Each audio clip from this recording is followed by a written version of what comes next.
Assalamualaikum warahmatullahi wabarakatuh.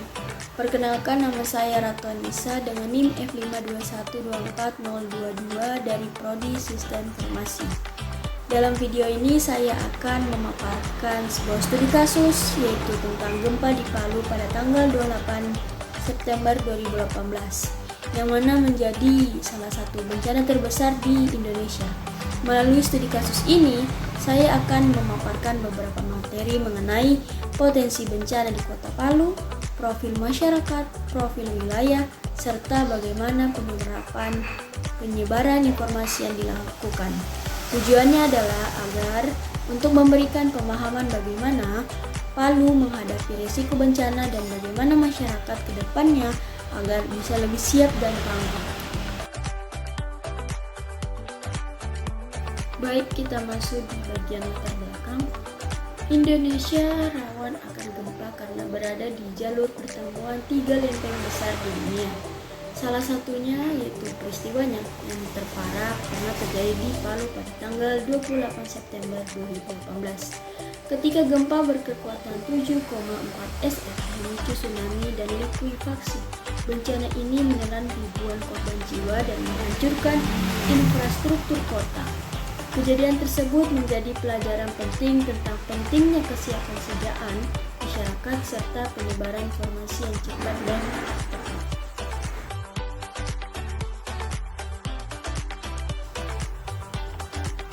Nah, di sini saya akan menjelaskan singkatan peristiwa kejadiannya. Gempa bumi dan tsunami Sulawesi pada tahun 2018 adalah peristiwa gempa bumi yang berkekuatan 7,5 skala magnitudo momen, diikuti dengan tsunami yang melanda pantai barat Pulau Sulawesi, Indonesia bagian utara pada tanggal 28 September 2018. Pukul 18.02 WITA. Pusat gempa berada di 26 km utara Donggala dan 80 km barat laut Kota Palu. Dengan kedalaman 20 km, guncangan gempa bumi dirasakan di Kabupaten Donggala, Kota Palu, Kabupaten Parigi, Mautung, Kabupaten Sigi, Kabupaten Sogo, Kabupaten Toli-Toli, Kabupaten Pasangkayu, bahkan hingga Kota Gorontalo, Kota Samarinda, Kota Balikpapan, dan Kota Makassar. Gempa memicu tsunami hingga ketinggian 5 meter di Kota Palu. Total korban yang meninggal akibat gempa bumi dan tsunami sekitar 4.340 orang, menjadikan salah satu gempa bumi paling mematikan yang pernah melanda di Indonesia sejak gempa bumi Yogyakarta tahun 2006. Serta bencana alam paling mematikan secara global pada tahun 2018. 2 bulan setelah gempa bumi Lombok pada bulan Agustus, BMKG mengkonfirmasi bahwa tsunami dengan ketinggian mencapai maksimum 4 hingga 7 meter, maksudnya 13 hingga 23 kaki melanda pemukiman di Kota Palu, Donggala, dan Mamuju. Gempa tersebut menyebabkan pencairan tanah besar-besaran di wilayah Kota Palu dan sekitarnya. Diduga ada 2 lokasi.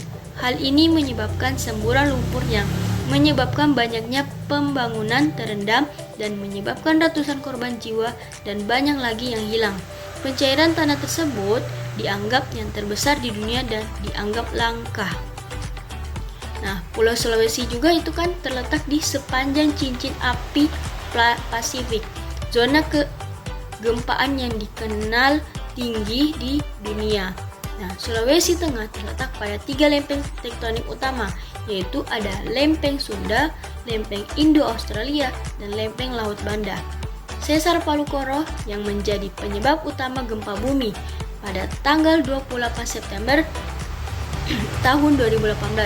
Beberapa gempa bumi besar telah dikaitkan dengan pergerakan patahan ini sejak tahun 1900 dan 3 peristiwa besar dalam 2000 tahun terakhir telah disimpulkan dari studi zona patahan tersebut.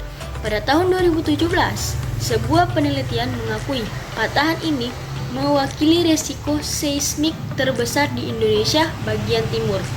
Dan sesar Palu Koro juga merupakan salah satu peristiwa tektonik atau pergeseran lapisan kulit bumi karena terlepasnya energi di zona penunjangan. Sesar Palu Koro terbentuk akibat tekanan yang timbul dari benturan benua kecil Banggal Gula yang merengsek ke arah barat di mana Pulau Sulawesi berada.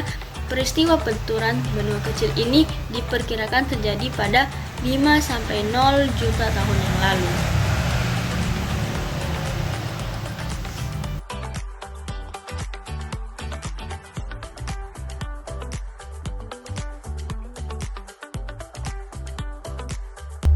Lanjut ke materi profil wilayah Kota Palu. Yang pertama ada letak dan luas. Kota Palu sebagai ibu kota Provinsi Sulawesi Tengah yang terletak di kawasan dataran Lembah Palu dan Teluk Palu, yang mana luasnya itu ada mencapai 395,06 km persegi yang terbagi menjadi 8 kecamatan, yaitu ada Palu Barat, Palu Timur, Palu Selatan, Palu Utara, Ulu Jadi, Tatanga, Taweli, dan Mantikulore, dan juga terdiri dari 46 kelurahan.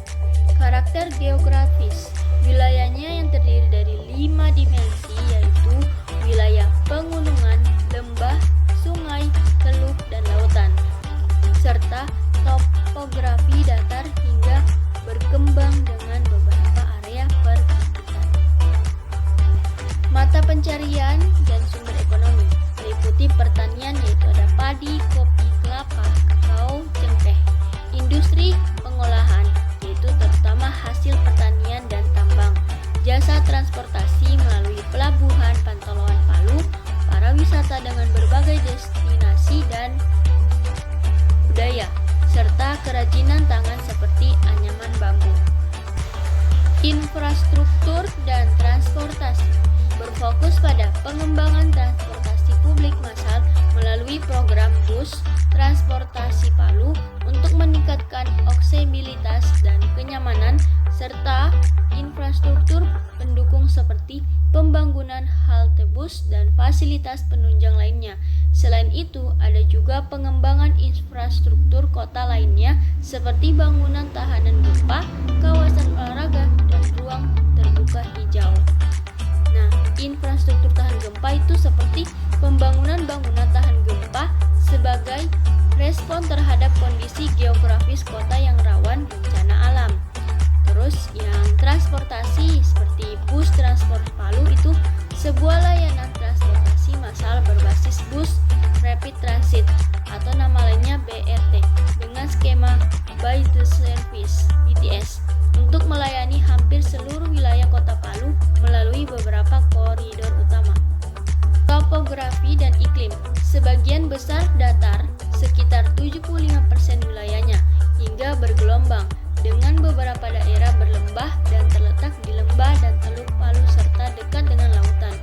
Iklimnya adalah tropis dengan suhu udara yang umumnya hanya hangat dan kering, berkisar antara 23 Celcius hingga 32 Celcius, meskipun dapat mencapai 36,5 Celcius di bulan Oktober. Kota Palu juga berada di daerah bayangan hijau karena posisinya di bawah angin di kedua musim, sehingga curah hujannya relatif rendah. Profil masyarakat Kota Palu. Penduduk. Jumlah penduduk di Kota Palu tercatat ada 38,996 ribu jiwa data per 2024. Angka ini bertambah dibanding 2023 dan lebih tinggi dibanding 2021 Desember. Entitas dan budaya. Mayoritas penduduk Kota Palu adalah suku Gaili. Selain itu ada juga suku asli lain dari Sulawesi Tengah yang menetap di Kota Palu, seperti suku Pamona, Mori, dan Mulawi. Ada juga suku pendatang dari etnis Bugis, Roja, dan Mondan yang berasal dari Sulawesi Selatan dan Sulawesi Barat. Agama dan distribusi sosial. Agama mayoritas di Kota Palu adalah Islam, diikuti oleh pemeluk agama Kristen, yaitu ada Protestan dan Katolik. Hindu dan Buddha. Distribusi sosial di Palu sangat beragam, dengan mayoritas penduduknya adalah pedagang, pelaut, serta terdapat banyak suku dari berbagai daerah di sekitar Sulawesi Tengah yang mendiami kota ini.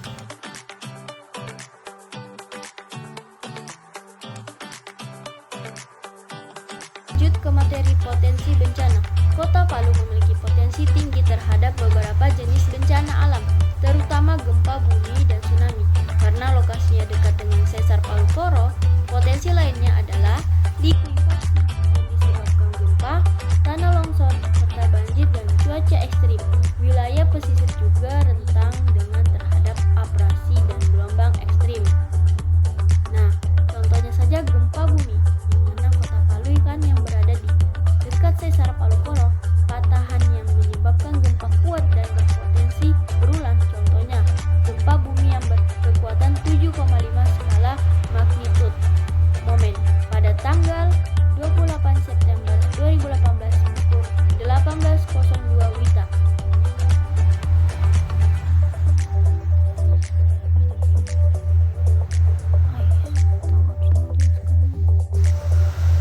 Gempa utamanya terjadi pada pukul 18.02 WITA saat lalu lintas sedang padat-padatnya.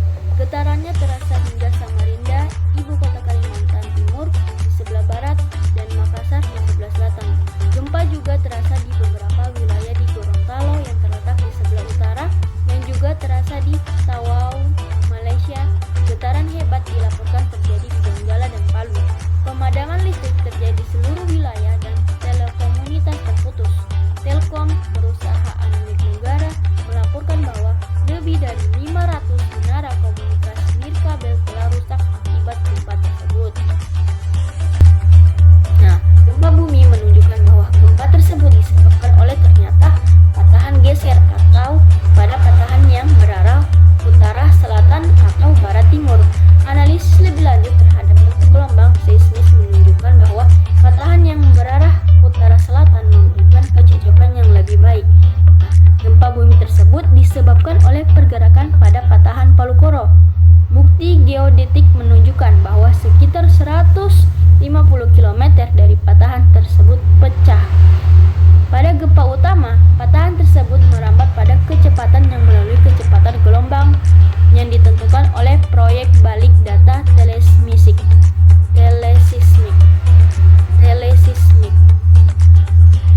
dan didukung oleh geodesi satelit. Kemungkinan terjadinya patahan super geser pada sesar Palu Koro telah dikemukakan pada tahun 2017. Yang kedua ada tsunami. Ternyata gempa bumi yang terjadi di Palu dapat memicu terjadinya tsunami seperti yang terjadi pada tahun 2018 tanggal 28 September dan menghantam pesisir Palu, Donggala, dan Sigi. Gelombang diperkirakan mencapai 4-10 meter. Juga terjadi likuifaksi, fenomena yang dimana tanah yang berubah menjadi cair saat terjadi gempa, menyebabkan kerusakan serius seperti juga yang terjadi pada tahun 2018, sama seperti gempa bumi dan tsunami, yang dimana beberapa wilayah seperti Petobo, Balaroa, dan Jono Oge, di situ 3 wilayah itu yang terkena likuifaksi. Fenomena ini menyebabkan amblasnya permukaan secara masif dan dianggap sebagai salah satu likuifaksi terbesar di dunia. Banjir di Kecamatan Mantiklore berada di 2 wilayah, yaitu Kelurahan Tondo dan Kelurahan Talise. Banjir yang terjadi akibat meluapnya air drainase ini membuat ruas Jalan Soekarno-Hatta dan gedung Rumah Sakit Undata Palu terdampak. Sementara di Kecamatan Gunujadi, intensitas hujan mengakibatkan banjir bandang dan terdampak 2 rumah hanyut di Kelurahan Silae. Sementara di Kelurahan Kabunena ada 100 unit terdampak yaitu rumah-rumah.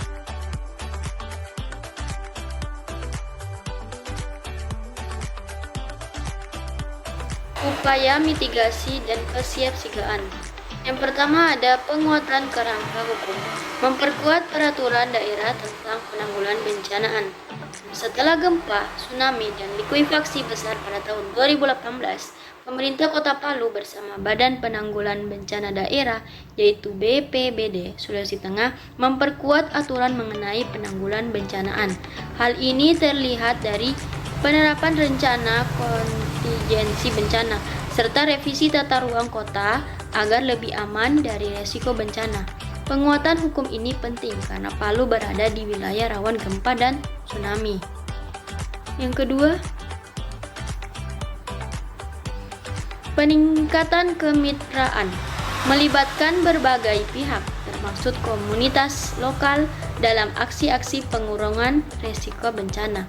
Upaya pengurangan risiko bencana di Palu tidak hanya melibatkan pemerintah, akan tetapi juga komunitas lokal, LSM, perguruan tinggi, dan organisasi internasional. Tingkatan efektivitas mitigasi, memperbarui kajian risiko bencana dan mengarahkan program-program pembangunan sosial untuk mengurangi kerentanan penduduk. Pemerintah Palu melakukan kajian risiko bencana terbaru pasca 2018 termaksud pemetaan jalur evakuasi tsunami, zona rawan likuifaksi, serta pembangunan perumahan tetap, yaitu huntap, di lokasi yang lebih aman. Yang terakhir, pendidikan dan latihan. Masyarakat Palu, terutama yang tinggal di wilayah pesisir Teluk Palu, secara berkala mendapat sosialisasi, edukasi kebencanaan, dan latihan siaran langsung tsunami.